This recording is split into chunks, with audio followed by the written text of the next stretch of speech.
Welcome everybody to this edition of our educational program. Today's program is a very important subject on hemiplegia. It's a leading cause of disability, as you all know. We see a lot of hemiplegics around, and it's increasing due to various factors.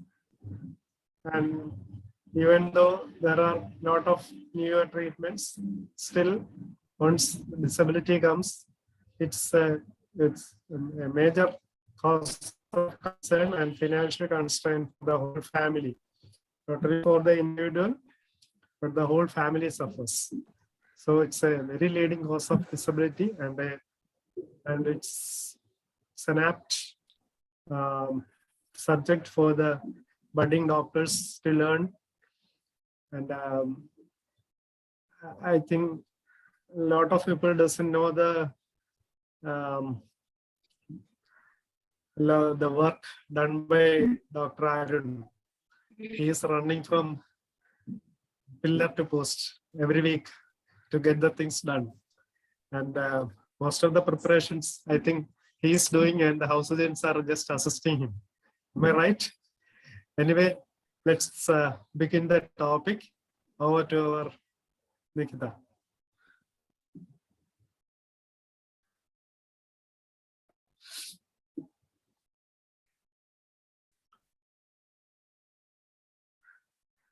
Okay.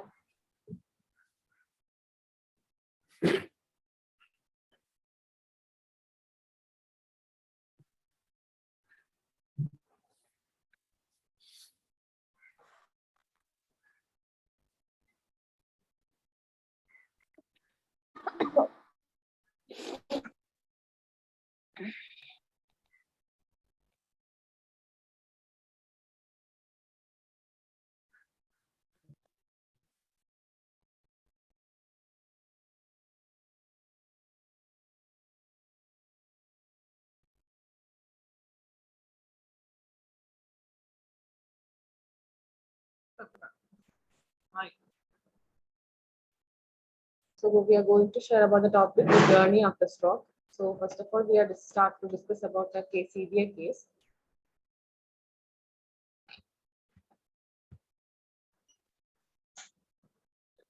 So we are talking about a case. It's a patient with 60-year-old male who is a manual laborer. It's a coconut plucker. He has a complaint of weakness on the left hand, and he has difficulty in walking for last 4 days, which was acute in onset, and diagnosed with severe left hemiplegia. He was first initially treated in MCH as OP and referred to PMRGH.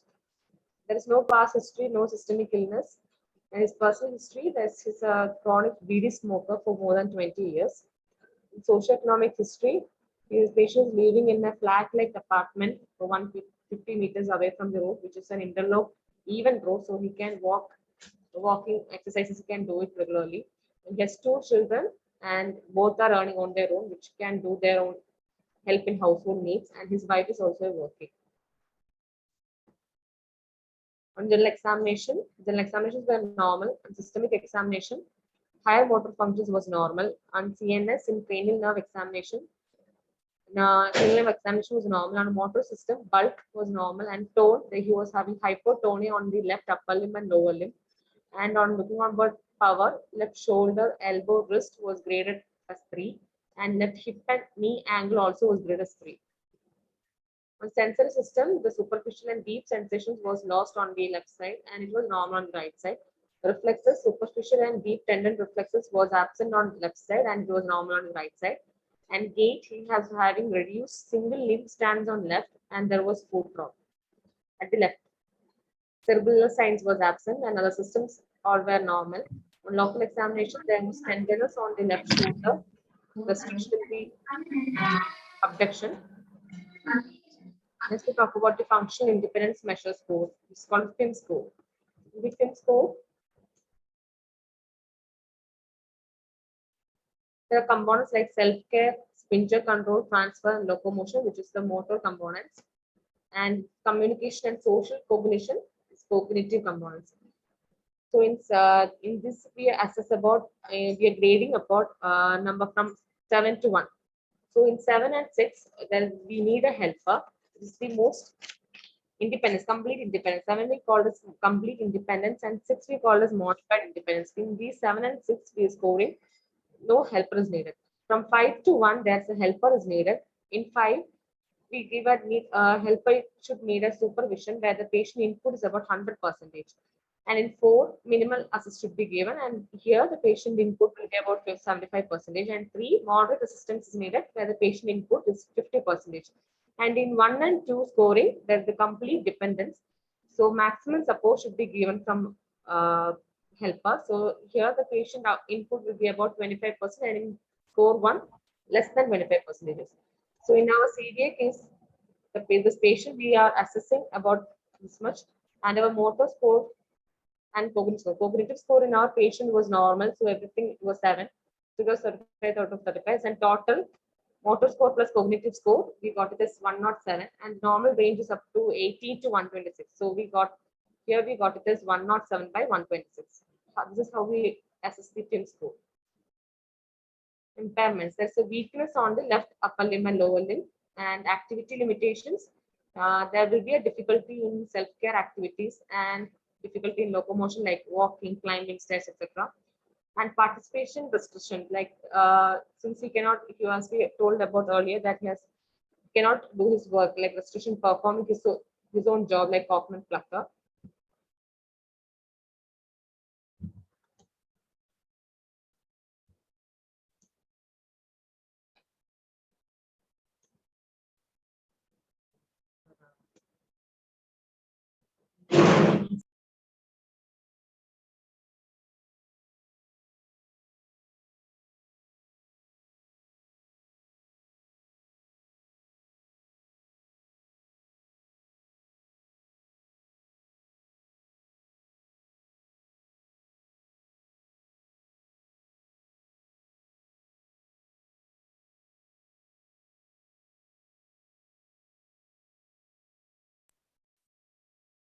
Participation restriction is restriction performing his job like Kaufman plucker, restriction doing his role in his family. His father is a husband, he will be having his own restriction in activities, and also there will be restriction participation in social functions.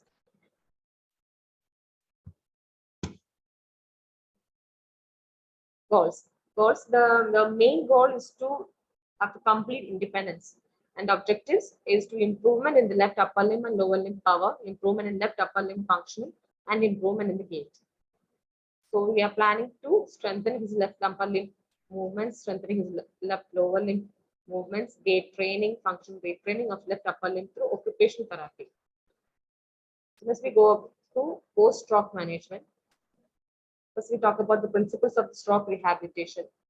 Holistic care, a comprehensive care in which all aspects of the patient needs, including physiological, physical, social, vocational, and economical factors, should be taken into account. It's just team management. The whole teamwork should be function out like an interdisciplinary rehabilitation team headed by a rehab physician, also called as physiatrist. A rehabilitation team needed a rehab physician, a PMR specialist, also called physiatrist, a rehab nurse, pharmacist, occupational therapist, speech language pathologist, recreation therapist, patient or family caregivers, for children, educators and child life workers, physiotherapist, psychologist, and orthotist. Let's talk about goal-directed treatment.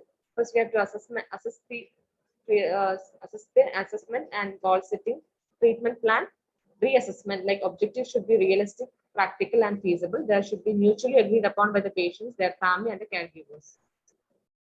Focus on learning and adaptation. The patient reacquire or compensate the lost skills. Supervise practice, like select the skills that are meaningful. Use concrete phrases to instruct. Instruction should be understood. Difficulty to task depending on patient's level of skill. Frequent and timely support. Education, reassurance, direct physical assistance, and feedback on progress. Therapy environments where we create the patient for the patient which occupation he was doing. Like therapy environments that closely reflect the natural home or community settings, like some mock the kitchens, mock shops, depending upon the occupation that they were doing. Recent advances, we use virtual reality. Timing of therapy as early as possible depends on the individual patient tolerability and interest. Psychosocial issues like patient disability with sadness, grief, anxiety, depression, despair, anger, and confusion, which interferes with participation in rehabilitation program. In family, there will be uncertainty, grief, sadness, depression, anxiety, caregivers burdensome and guilt. So here we have to give education, counseling, support, and care. In community issues, rehabilitation includes replacement of the individual back to his community life, for which plan to meet the patient needs at home, educate family members on care techniques, encourage self-practice skills, instruct regular medications and exercises, medical complications and warning signs, recruiting community resources like pension and so on, training community members like ASHA workers, community palliative works, JHI, etc. Next, we have to evaluate and manage the medical problems, monitor and adjust medications, identification and management of medical comorbidities and complications. So first we have to treat the pre-existing illness, general health functions affected by the stroke, secondary post-stroke complications like DVT or trauma, acute exacerbation of pre-existing disease. So these are the medical complications for the pre-existing illness. If they're having the patient, we should treat accordingly. Thromboembolism, pneumonia, ventilator insufficiency. So this interventions like acute post-stroke phase, we have to first give maintained hydration and nutrition. For RILS2 patients, we have to feed the patient accordingly. And if having the patient who's having difficulty in swallowing, we have to make the food in a paste form, so it will be easy. And facilitate rest and sleep. So here we have to make a normal sleep rhythm pattern. So we have to maximum make busy at the daytime, so that the night they will sleep. So the night we have to create a calm atmosphere, so that we have to put off the sound and light, so that the patient we create a calm atmosphere, and support is needed. And even though if the patient is not sleeping, medications can be provided. This is a proper positioning the bed and chair or frequent change of the positions. These the darkened areas is the patient having paralysis. Here is the left side paralysis. So the bed and the position of the cushions are put accordingly. This is the range of motion of exercises. So in shoulder joint, we have flexion, hyperextension, adduction, abduction, outward rotation, inward rotation. So these are the exercises which increase in the mobility of the shoulder joint. Each exercises or each movement should be done slowly. Then slowly, gradually, it should be increased. Exercises, we talk about the passive range of motion of exercises. In passive range of motion of exercises, patient have no role. Therapist is doing. Here, it is done on grade 0 and 1. Next is active assisted range of motion of exercises. Here, the patient just need a help from a therapist, where the patient is in grade 2 and 3. In active range of motion of exercises, there's active exercises fully done by the patient, no therapist help is needed. So here, grade 3 is done. In resistive range of motion of exercises, while patient doing exercise, therapist will give a resistance. It is used to increase the strength. This is mobilization exercises like stretching exercises where the range of motion is not full. Spasticity, rigidity, or contracture similar to range of motion exercises. At the end of available range, apply continuous sustained constant pressure for half to 1 minute.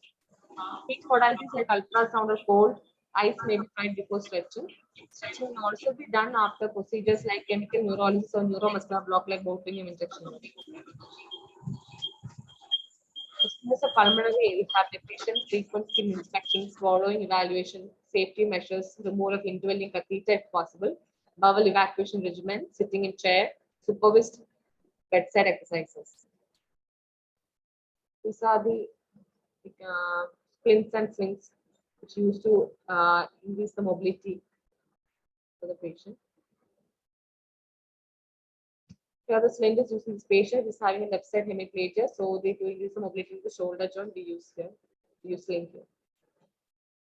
This training for self-performance of activities of daily living like assessment, need, ability, limitations, compensation, and analysis, their activity components, muscle groups, and safety measures. In motor re-education, for what he was doing earlier should be exercises should be re-educated, and strengthening exercises, endurance exercises, task-oriented retraining, need-based coordination exercises, stabilization exercises, and relaxation exercises. These are the task-oriented advanced daily exercises used in daily living. So,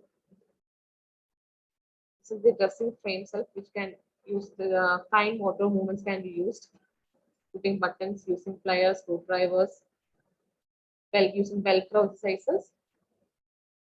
These are the fine uses. This therapy can be used in patients for fine movements and all.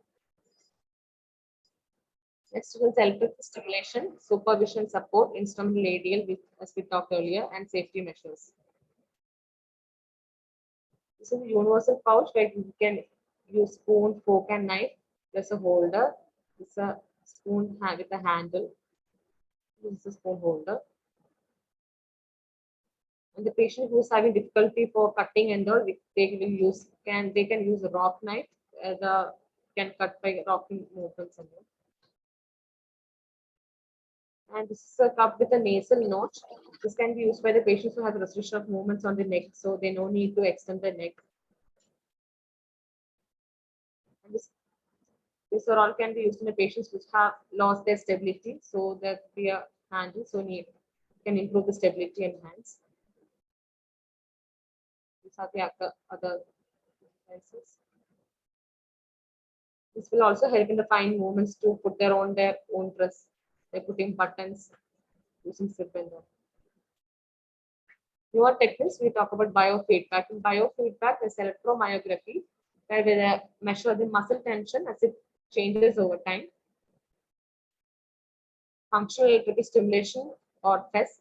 There's a small electrical impulse to activate specific muscles and nerves, and these impulses trigger the function, like contracting the muscles to move a foot or lift an arm. Constraint induced movement therapy. Here, the active limb, the limb which is not affected is covered, and the affected limb is doing activities, so that the patient will do more activities on the affected limb.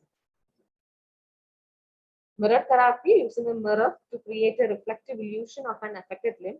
It involves placing the affected limb behind the mirror, so which is sighted, so the reflection of the opposite limb appears in place of the hidden limb. So robot is the newer techniques. Confined movements can be improved. Standing and gait training is able, like lying in bed mobility, and he's asked to pull and sitting balance, pull to stand, standing balance, standing weightlifting, single limb stance, then walking with support, and using parallel bars in walking frame, and also and last used in tripod cane or elbow crutch. It's called tilting table. It's all helpful in the movement therapy.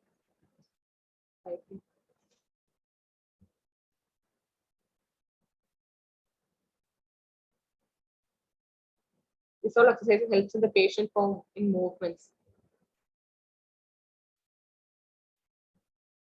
So partial weight bearing treadmill training.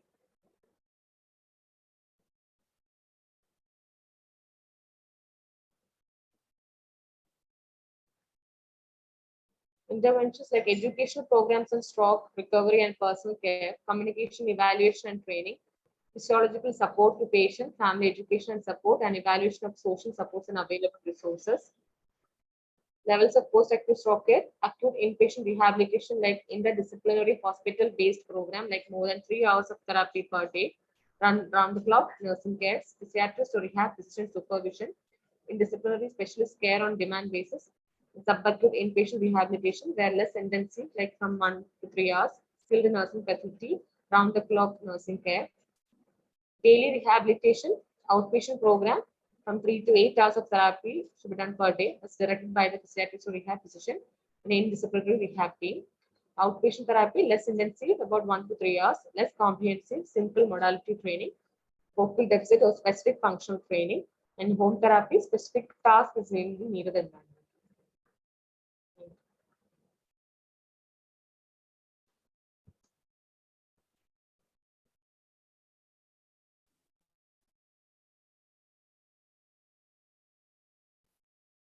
Lika, hello.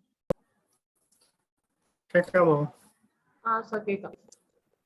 How do you rate your presentation? Do you think that you have benefited from this? Do you think that you have benefited from this presentation? Yes, sir.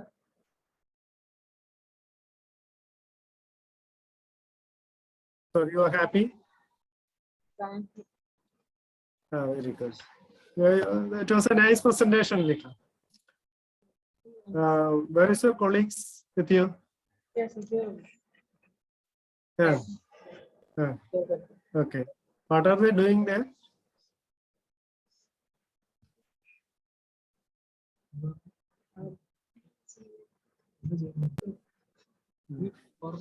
There was there.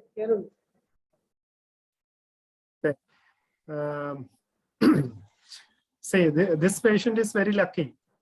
Actually, he has grade 3 to 4 power in his upper and lower limbs. No? Yes, sir. But And patient is improving most on. often we get patients with 0 power. That's where actually rehabilitation team needs to be very vigilant. This man anyway will recover and he will walk out of the department. But some patients, even with your best of treatment and your care, they won't recover. That is a challenge. So this, in spite of all the things, there are some hemiplegics who couldn't even move from bed, and they develop complications also. This man is lucky. For one thing, he has come to the rehab very early. Other thing, he is already recovering. Yes, sir. Okay. Then Arun.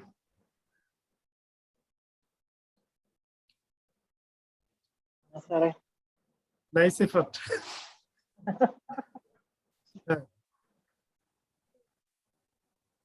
പിന്നെ അരുണിന്റെ വിരട്ടിന്റെ ഫലമാണെന്ന് തോന്നുന്നു. ഇന്ന് ഒരുപാട് പേരുണ്ടായിരുന്നു അല്ലേ? എത്ര പേരുണ്ടായിരുന്നു? ഒരു 10 പേര് കൂടെ കൂടി. നമ്മുടെ പ്ലാൻ കറക്റ്റ് ആയിട്ട് ഇംപ്ലിമെന്റ് ചെയ്യുമ്പോഴേ കൂടുതൽ ആള് വരുള്ളൂ.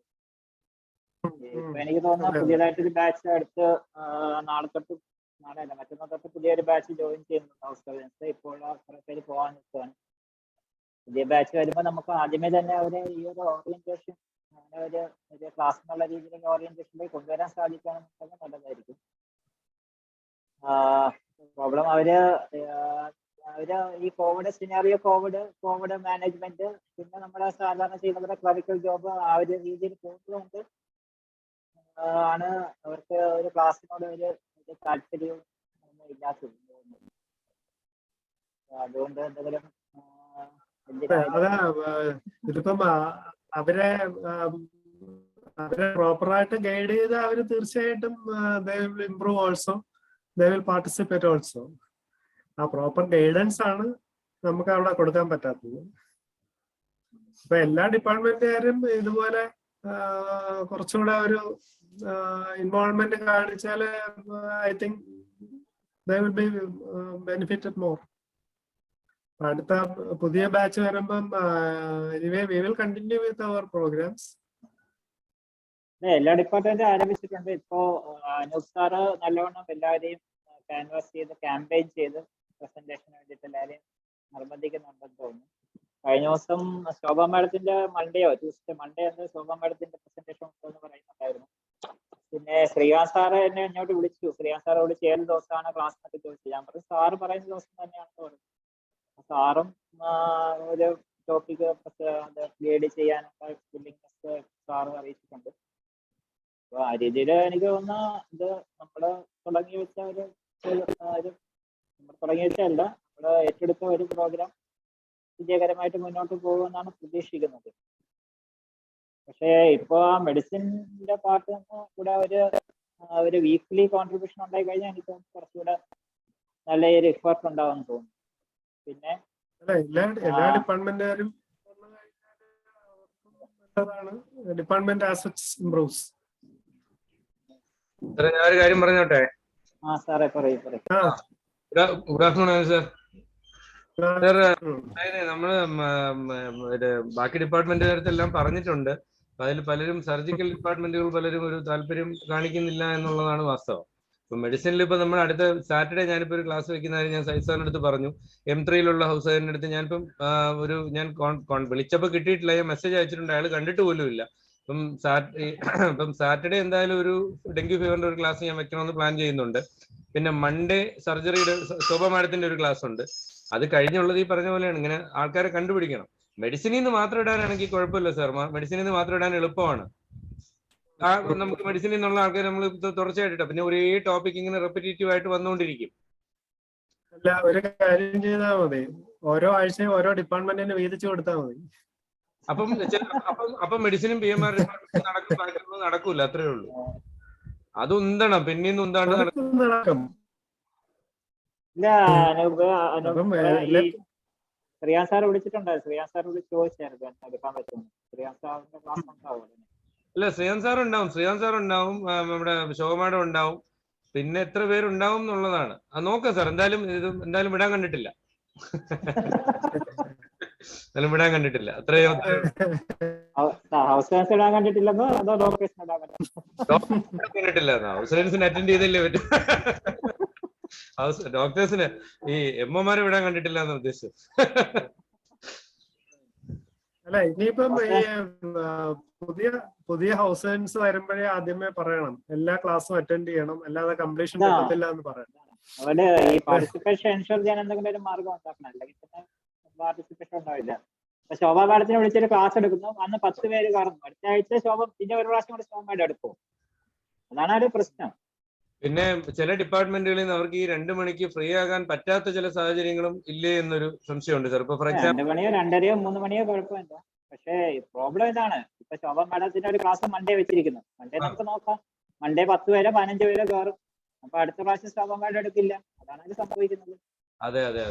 റെസ്പോൺസ് കണ്ടിട്ട് അതനുസരിച്ചിട്ടല്ലേ നമുക്ക് ഒരു ഇൻട്രസ്റ്റ്, അവർക്കൊരു ഇൻട്രസ്റ്റ് വരത്തുള്ളൂ. നമുക്ക് പിന്നെ അങ്ങനെയില്ല, നമുക്ക് നമ്മുടെ ശാന്തായി നടക്കുവാണ്. അവരങ്ങനെയല്ലല്ലോ. ഇന്നിപ്പോ ശരിക്കും ആളുണ്ട്, 43 പേരുണ്ടല്ലോ. അത് ഇന്ന് ഒരു വരട്ടൊക്കെ വരട്ടിട്ടാ.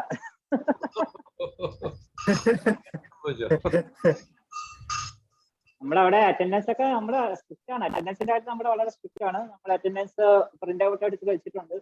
സൈൻ ചെയ്യാൻ വരുന്നവരടുത്ത് ആ പ്രിന്റ് എടുത്ത് വെച്ചിരിക്കുന്ന പേപ്പറിൽ നിന്ന് അവരുടെ പേരൊക്കെ കണ്ടുപിടിച്ച് തരാൻ പറഞ്ഞിട്ടുണ്ട്. തന്നതിന് ശേഷമാണ് സൈൻ ചെയ്താൽ കൊടുക്കുന്നത്.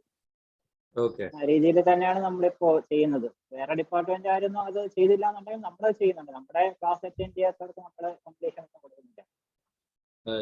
അതാണ് നമ്മുടെ തീരുമാനം. പക്ഷെ അതൊരു യൂണിവേഴ്സിറ്റി അങ്ങനെ തന്നെ വരണം എന്നുള്ളതാണ് നമ്മുടെ ഒരു അഭിപ്രായം, ആവശ്യം. അത് പൊതുവെ എല്ലാ ഡിപ്പാർട്ട്മെന്റിലും. മെഡിസിനിൽ ഒരു കാര്യം വെച്ചാല് സാറേ, ഞാനൊരു കാര്യം പറയട്ടെ. മെഡിസിനിൽ ഇപ്പൊ ഈ 6 യൂണിറ്റ് ഇല്ലേ, 6 യൂണിറ്റില് ഇപ്പൊ 3 ആൾ വെച്ചിട്ട് 18 ഹൗസ് സർജൻസ് ഉണ്ട് മെഡിസിനിൽ മാത്രം. അപ്പൊ ഈ 18 ബാക്കി ഇപ്പൊ എന്നെ M2-ൽ 4 പേര് പങ്കെടുക്കുന്നുണ്ടെന്നുള്ള കാര്യം ഞാൻ ഉറപ്പുവരുത്താം.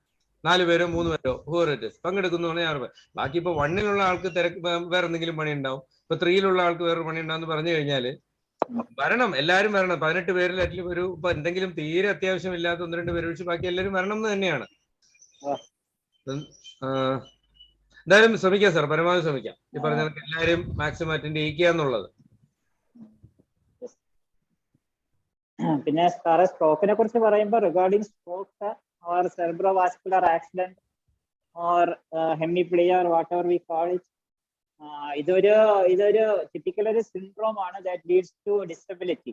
ആക്ച്വലി നമ്മൾ കഴിഞ്ഞ ക്ലാസ് ഓൾസോ ഓൺ ഡിസബിലിറ്റിയും ഡിസബിലിറ്റിയുടെ അതിന്റെ കോൺസിക്വൻസസും അതിന്റെ എങ്ങനെ നമുക്ക് എങ്ങനെ തടയാമെന്നുള്ളതിന് തുടങ്ങിയിട്ടുള്ള കാര്യങ്ങൾ, എങ്ങനെ ഓവർകം ചെയ്യാമെന്നുള്ളതിന് തുടങ്ങിയിട്ടുള്ള കാര്യങ്ങളും ചേർത്തിട്ടാണ് നമ്മൾ കഴിഞ്ഞ സെഷൻ നമ്മൾ ഇൻക്ലൂഡ് ചെയ്തത്. അതിലും നമ്മൾ ഈ ഫങ്ഷണൽ ഇൻഡിപെൻഡന്റ് മെഷർ സ്കെയിലും ഒക്കെയാണ് നമ്മളന്ന് പറഞ്ഞത്. അപ്പോൾ അതിന്റെ ഒരു തുടർച്ച എന്നുള്ള രീതിയിൽ തന്നെയാണ് നമ്മൾ ഒരു വലിയ ടോപ്പിക് ആയിട്ടുള്ള ഒരു സ്ട്രോക്ക് എടുത്തിട്ട് വളരെ ചുരുക്കി കൺസൈസ് ആയിട്ട് കുറച്ച് വാക്കുകളുടെ അതിന്റെ പുറം മാത്രം പറഞ്ഞു പോയത്. തുടർന്നുള്ള ഡേയ്സിൽ നമുക്ക് എനിക്ക് തോന്നുന്നു ഓരോ കമ്പോണൻസ് ആയിട്ട്, അതായത് ഇപ്പോൾ എക്സർസൈസ് ഒരു ദിവസം, പൾമണറി റീഹാബിലിറ്റേഷൻ ഒരു ദിവസം, സ്പ്ലിൻസിനെ കുറിച്ച് ഒരു ദിവസം, ഓർത്തോസിനെ കുറിച്ച്, ടേബിളിനെ കുറിച്ച്, അങ്ങനെ ഓരോ കമ്പോണൻസിനെ കുറിച്ച് നമുക്ക് ഓരോ ദിവസം ഡിസ്കസ് ചെയ്യാവുന്ന രീതിയിൽ പോകാൻ പറ്റും തോന്നുന്നു. കാരണം ഇത് നമ്മൾ ജസ്റ്റ് ഒരു സ്ട്രോക്കിന്റെ ഒരു ജസ്റ്റ് അതിന്റെ ഒരു ഓവർലേ മാത്രമാണ് നമ്മൾ അതിന്റെ ഒരു സമ്മറി മാത്രമാണ് ഇവിടെ പറഞ്ഞത്. സ്ട്രോക്ക് നമ്മൾ എങ്ങനെ കൈകാര്യം ചെയ്യും എന്നുള്ളത് ഒരു ഓറിയന്റേഷൻ ഉണ്ടാക്കുക എന്നുള്ള ഒരു ഉദ്ദേശം മാത്രമേ ഇന്നത്തെ ഈ സെഷൻ കൊണ്ട് നമ്മൾ ഉദ്ദേശിച്ചുള്ളൂ. ശരിക്കും നമ്മള് എല്ലാ ഡോക്ടേഴ്സും ഇവിടെ എനിക്ക് തോന്നുന്നു 43 പേരിക്കും 43 പേരും സ്ട്രോക്ക് കണ്ടിട്ടുണ്ടാവും. മെഡിസിൻ വാർഡുകളുടെ പോസ്റ്റിങ്ങുകൾക്കോ അല്ലെങ്കിൽ അവരവരുടെ പഠിക്കുന്ന ഇൻസ്റ്റിറ്റ്യൂഷനിൽ ഒക്കെ സ്ട്രോക്ക് കണ്ടിട്ടുണ്ടാവും. പക്ഷെ ഈ സ്ട്രോക്ക് ഒരു ദിവസം ആശുപത്രി അഡ്മിറ്റ് ആവും, 5-ാം ദിവസം ഡിസ്ചാർജ് ആയി, അല്ലെങ്കിൽ 4-ാം ദിവസം ഡിസ്ചാർജ് ആയി വീട്ടിൽ പോകും. അവർക്ക് എന്ത് സംഭവിക്കുന്നു എന്നുള്ള കാര്യം ആരും ചിന്തിക്കുന്നില്ല, ആരും അറിയുന്നില്ല. അതാണ് അതിന്റെ ഒരു ഇഷ്യൂ. അവര് നമ്മളെ ഡിസ്ചാർജ് ആക്കുന്നു, അവര് മെഡിക്കലി സ്റ്റേബിൾ ആകുമ്പോൾ അവര് മെഡിക്കലി സ്റ്റേബിൾ ആകുന്ന സമയത്ത് ഡിസ്ചാർജ് ആക്കി വീട്ടിലേക്ക് വിടുന്നു. വീട്ടിൽ പോയിട്ട് അവർക്ക് എന്ത് സംഭവിക്കുന്നു, അതാണ് അതിലെ ഒരു ഇഷ്യൂ.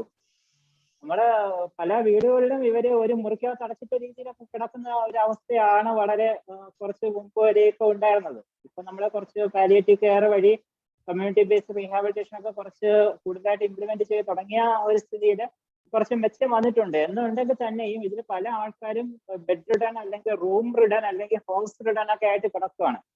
അപ്പൊ അവരെ പലർക്കും നല്ല പവർ ഉള്ള ആൾക്കാരും നല്ല എബിലിറ്റി ഉള്ള ആൾക്കാരും ഒക്കെയാണ് ഇങ്ങനെ ഹൗസ് റിഡൻ ഒക്കെ ആയിട്ടിരിക്കുന്നത്. നമ്മളിപ്പോ ഡീൽ ചെയ്തുകൊണ്ടിരിക്കുന്ന ഇയാളെ ഒരു 5 day old CV ആണ്, 5 day old സ്ട്രോക്ക് ആണ്. അപ്പൊ അയാൾക്ക് 2 മക്കളുണ്ട്. നേരത്തെ ലിഗ പറഞ്ഞത് എല്ലാവരും ശ്രദ്ധിച്ചിട്ടുണ്ടാവും.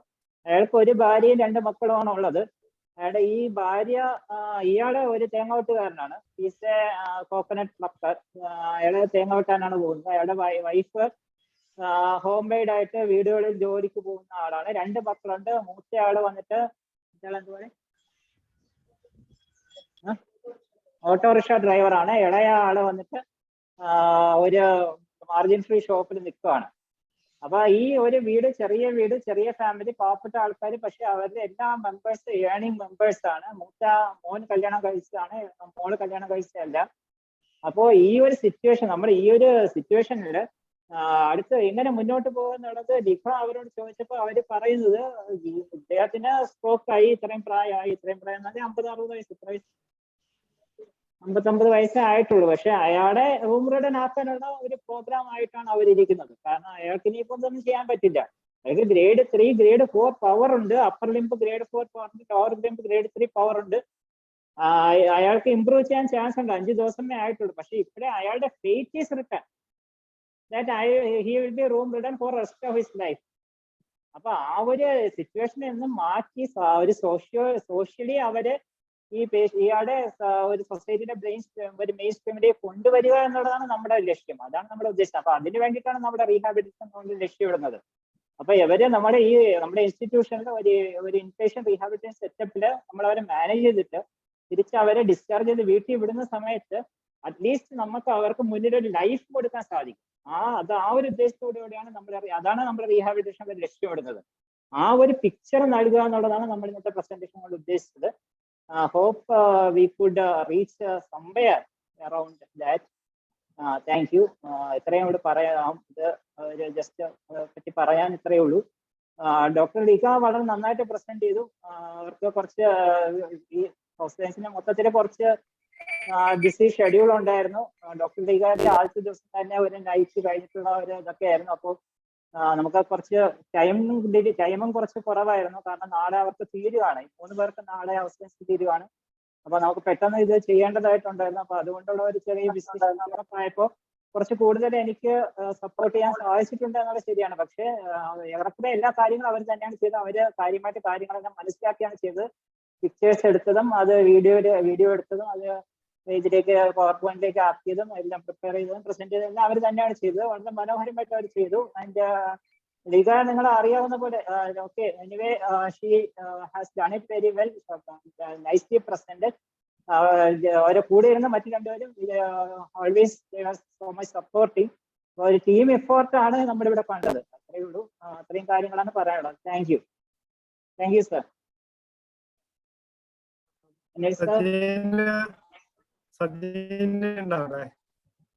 ഹലോ ഹലോ സജീന,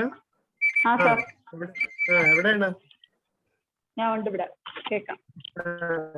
കേട്ടോ? കേക്കാം സർ. രണ്ട് വാക്ക് സംസാരിക്കണം ഹൗസ് സർജൻസിനോട്. ഹലോ, ഡോക്ടർ ലിജ വളരെ നന്നായിട്ട് പ്രസന്റ് ചെയ്തു. അരുൺ സാറിന്റെ എഫേർട്ട് തന്നെയാണ് അതിന്റെ പിന്നില്. എന്നാലും കുട്ടികൾ അത്രയും ഒരു സാറിന്റെ ഒരു എഫേർട്ട് എടുത്തപ്പോൾ കുട്ടികൾ അത്രയും ഇൻട്രസ്റ്റഡ് ആയിട്ട് മുമ്പോട്ട് വന്ന് നന്നായിട്ട് പ്രസന്റ് ചെയ്തു. നല്ല സ്റ്റാൻഡേർഡ് ആയിട്ടുള്ള ഒരു പ്രസന്റേഷൻ ആയിരുന്നു. സാർ പറഞ്ഞ പോലെ സ്ട്രോക്ക് ഒരു major cos of morbidity and mortality ആണ്. അപ്പൊ ഈ പറഞ്ഞ പോലെ ഈ patient grade 3 to grade 4 power ഉള്ളത് കാരണം പെട്ടെന്ന് റിക്കവർ ചെയ്ത് പേഷ്യന്റ് നടന്ന് വീട്ടിൽ പോകും. ഈ പറഞ്ഞ പോലെ നമുക്കിപ്പോഴും ഗ്രേഡ് 0 പവർ തന്നെ കിടക്കുന്ന പല പേഷ്യൻസും ഉണ്ട്. അപ്പൊ അവരുടെ പിന്നീടുള്ള റീഹാബിലിറ്റേഷൻ ആണ് നമ്മളൊരു ഇമ്പോർട്ടന്റ് ആയിട്ട് എടുക്കേണ്ടത്. മാത്രമല്ല ഈ പേഷ്യൻസിന് ഒരു എക്കണോമിക് സ്റ്റാറ്റസും പൂർ ആയിരിക്കും. അവരുടെ ഒരു earning member of the family ആണ്. അപ്പൊ അവര് ബെഡ് റിഡൺ ആവുമ്പോഴത്തേക്കും ബാക്കിയുള്ളവരുടെ അവസ്ഥ, അവർ ഡിപ്പെൻഡ് ചെയ്യുന്ന ആൾക്കാർ പിന്നെ എന്ത് ചെയ്യും എന്നുള്ള നല്ലൊരു ചോദ്യചിഹ്നമായിട്ട് നിൽക്കും എപ്പോഴും. എസ്പെഷ്യലി കെയർ ടേക്കേഴ്സിന്റെ സോഷ്യൽ സൈക്കോളജിക്കൽ സ്റ്റാറ്റസ് കൂടെ അസസ് ചെയ്ത് അവരെയും കൂടി നമ്മൾ കൗൺസിൽ ചെയ്യാനായിട്ട് നമ്മൾ അതിനൊരു പ്രാധാന്യം കൊടുക്കണം. എന്നാലേ അവർക്കും കൂടെ ഒരു ഇത് കൊടുത്താൽ മാത്രമേ പേഷ്യന്റിനെ ടേക്ക് കെയർ ചെയ്യുന്നതിലും അവർ നല്ലൊരു പോസിറ്റീവായിട്ട് നിൽക്കുകയുള്ളൂ. അപ്പൊ അതൊരു ഇമ്പോർട്ടൻറ്റ് ഫാക്ടറാണ്. പിന്നെ നമ്മൾ ഫങ്ഷണൽ സ്റ്റാറ്റസ് അസസ് ചെയ്ത് അവരെ റീഹാബിലിറ്റേറ്റ് ചെയ്ത് കൊണ്ടുവരാന്നുള്ളതാണ് നമ്മുടെ ഉദ്ദേശം. പിന്നെ അവരുടെ ഒക്കേഷണൽ റീഹാബും അവരുടെ ജോലി സംബന്ധമായ കാര്യങ്ങളിൽ അവരെ സപ്പോർട്ട് ചെയ്ത് കൊടുക്കണം. ഇപ്പം സ്ട്രോക്ക് ഇപ്പോൾ ഒത്തിരി ഭയങ്കര കോമൺ ആണ്. എസ്പെഷ്യലി കോവിഡ്, പോസ്റ്റ് കോവിഡ് പീരീഡിൽ ഒത്തിരി പേർക്ക് റിസ്ക് ഫാക്ടേഴ്സ് ഉള്ളവർക്കൊക്കെ സ്ട്രോക്ക് വരുന്നുണ്ട്. അപ്പൊ നമ്മളെപ്പോഴും അവെയർ ആയിട്ടിരിക്കേണ്ട ഒരു ഫാക്ടറാണ്. പിന്നെ ഈ പറഞ്ഞ പോലെ സ്ട്രോക്കിനെ നമ്മൾ എത്രയും പെട്ടെന്ന് റീഹാബിലേക്ക് കൊണ്ടുവരിക എന്നുള്ളതാണ്. അപ്പം ഇനിഷ്യലി സ്ട്രോക്ക് പ്രസന്റ് ചെയ്ത് കഴിഞ്ഞാൽ എത്ര ഗോൾഡൻ ടൈം 3.5 hours നമ്മൾ ഹോസ്പിറ്റലൈസ് ചെയ്യുക. പെരിഫറിയിൽ നമ്മൾ പ്രാക്ടീസ് ചെയ്യുമ്പോൾ മിക്കവാറും ഹൗസ് സർജൻസിന്റെ അടുത്ത് പെരിഫറിയിലൊക്കെ നമ്മൾ GP-ക്കൊക്കെ പോകുമ്പം പേഷ്യൻസ് ചിലപ്പോൾ ഗിഡ്നസ് ആയിട്ടായിരിക്കും, ചിലപ്പോൾ ഒരു ചെറിയൊരു പരസ്തേഷ്യ സെൻസറി ഡെഫിസിറ്റ് മാത്രമായിട്ടായിരിക്കും വരുന്നത്. അപ്പൊ അത് വളരെ ഏർലി ആയിട്ട് തന്നെ നമ്മൾ ഡിറ്റക്ട് ചെയ്യാൻ ശ്രമിക്കണം. ഒരു വൈറ്റൽസ് നോക്കി അവർ ഡിറ്റക്ട് ചെയ്ത് എത്രയും പെട്ടെന്ന് ടെർഷറി കെയർ കിട്ടുന്ന ഹോസ്പിറ്റലിലേക്ക്, അതായത് ത്രോംബോലൈസ് ചെയ്യേണ്ട ആവശ്യമുണ്ടെങ്കിൽ അവിടെ കിട്ടുന്ന ഹോസ്പിറ്റലിലേക്ക് വിടാനായിട്ട് നമ്മൾ നോക്കണം. അപ്പൊ സ്ട്രോക്കിന്റെ സൈൻസ് എന്തൊക്കെയാണെന്നുള്ളത് നമ്മൾ എപ്പോഴും ഐഡന്റിഫൈ ചെയ്യണം. ഐഡന്റിഫൈ ചെയ്ത് അവരെ എത്രയും പെട്ടെന്ന് ഹോസ്പിറ്റലിൽ എത്തിക്കുക. എന്നാൽ മാത്രമേ നമുക്കൊരു നല്ലൊരു ഔട്ട്പുട്ട് പേഷ്യന്റിന് നമുക്ക് പ്രൊവൈഡ് ചെയ്യാൻ പറ്റുള്ളൂ. അപ്പൊ അത് ശ്രദ്ധിക്കണം. പിന്നെ റീഹാബിൽ വരുമ്പോൾ ഈ പറഞ്ഞ പോലെ കോംപ്ലിക്കേഷൻസ് പ്രിവെന്റ് ചെയ്യാനായിട്ട് നമ്മൾ നോക്കണം. പിന്നെ ബാക്കി സ്പെഷ്യാലിറ്റിയിലും പോയി വർക്ക് ചെയ്യുമ്പോഴത്തേക്കും അവിടെ വെച്ച് നമ്മൾ എത്രയും പെട്ടെന്ന് റീഹാബ് PMR പേഷ്യന്റിനെ റെഫർ ചെയ്യാനായിട്ട് നമ്മൾ ഇനിഷ്യേറ്റീവ് എടുക്കണം. കാരണം നമ്മൾ എത്രയും നേരത്തെ റീഹാബ് സ്റ്റാർട്ട് ചെയ്യുന്നു, as soon as possible patient general condition better ആകുമ്പോൾ തന്നെ നമ്മൾ സ്റ്റാർട്ട് ചെയ്ത് കഴിഞ്ഞാൽ മാത്രമേ പേഷ്യന്റിന് നല്ലൊരു ഔട്ട്കം ഉണ്ടാവുകയുള്ളൂ. അപ്പൊ അതുകൊണ്ട് അതിൽ ഇമ്പോർട്ടൻസ് നമ്മൾ കൊടുക്കണം. എപ്പോഴും നമ്മൾ അവെയർ ആയിരിക്കണം. Okay sir, thank you. Thank you, Sajina. Sindhuja. Hello, Sindhuja. Hello, sir. Sir, the presentation was very nice. It was having a postgraduate standard, so it was a real refresher to our postgraduate days. Even I didn't know about stroke rehabilitation. Only after joining PMR, I knew what we can do to rehabilitate these patients. Earlier, while sitting in the general lobby, the patients come in, the bystanders used to bring the patients in the stretcher, and we record the vitals and just just ask them to continue the medications. That's what we were asked to do, and we didn't know anything how to rehabilitate or even make them sit. We didn't know how if we could make them sit or mobilize them. So that was the situation. And then we should be proud that we could rehabilitate many of the patients and bring them back to life. So and regarding the complications, I think it was touched up, but I would like to talk about two common complications. Like one is the shoulder subluxation. It occurs very commonly during the acute stage, and it's due to the during the flaccid stage, the scapula get descended because of the diffuse tone, and there is subluxation, and later it becomes very painful. But we can prevent that. We can give a shoulder sling, and we can give early mobilization, and this all can prevent to a great extent. And then another complication is reflex sympathetic dystrophy or shoulder hand syndrome. It's a very painful condition characterized by edema of the fingers and wrists. and the patient experiences very pain. That also we can treat well. We can prevent it by early mobilization, and there are some procedures that we do like peripheral nerve blocks. We can give some medications, and that all can prevent all these kind of complications. So it's a stroke rehabilitation is an ongoing process. During the acute stage, early rehabilitation is very much important, and similarly, long-term rehabilitation is also important to prevent complications. That's all. Thank you, Sindhuja. Actually, the principles of rehabilitation should start from the day one itself. She has nicely shown the slides also of position change and all that. This position change not only prevents the pressure source, but also it improves the blood flow and also the lung. It is good for the lung also, for the clearance of the secretions and all that. So the principles of rehabilitation should actually start from the day one itself. Thank you. Thank you, Arun. Thank you, Sindhuja. Thank you, Sajina. Thank you, all the house agents. Thank you, sir.